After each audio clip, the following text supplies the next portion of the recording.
दिवसाची सुरुवात येशूबरोबर. आपल्या सर्वांना विधर्मी मित्र खूप आहेत किंवा आपण बरेच जण विधर्मी समाजामध्ये सुद्धा राहत असतो आणि त्यांचा प्रश्न आम्हाला बऱ्याच वेळेस नेहमी येतो की येशूला तुम्ही देव का मानतात, मग देव कोण आहे.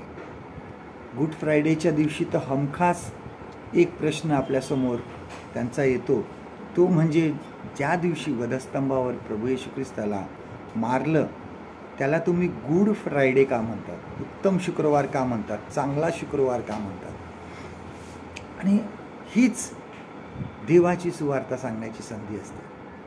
आपल्याला हे सांगायचं आहे की येशूने आम्हाला स्वातंत्र्य दिलं, पापापासून त्याला मुक्त केलं, त्यांनी ह्या जगामध्ये काय काय कार्य केलं. आम्हाला पापामुळे देवाच्या पावित्र्यापासून आम्ही सर्वजण दूर गेलो होतो. प्रभू येशू ख्रिस्तामुळे देव आणि आमच्या मानवातली जी दरी आहे ती प्रभू येशू ख्रिस्ताने दूर केली. येशूला आज सर्वोच्च स्थान ह्यासाठी आहे की त्याने मरणावर विजय मिळवला. आमच्या पापाची खंडणी त्याने वधस्तंभावर आपला प्राण देऊन ती पूर्ण केली. आपण त्याला गौरव देतो कारण प्रभू येशू ख्रिस्त जो आहे हा गौरवास पात्र आहे. आम्ही जी स्तुती करतो त्याचे केंद्रस्थान प्रभू येशू ख्रिस्त आहे, कारण तो देवाच्या स्वरूपाचा आहे.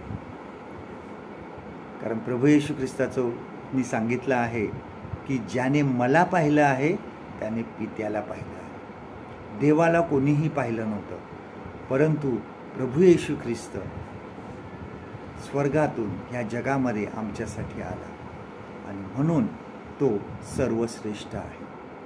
आजचं देवाचं वचन आपल्यासाठी हे आहे, कलसेकरास पत्र ह्याचा पहिला अध्याय 15व वचन, कॉलोशियन्स चॅप्टर 1 and verse 15.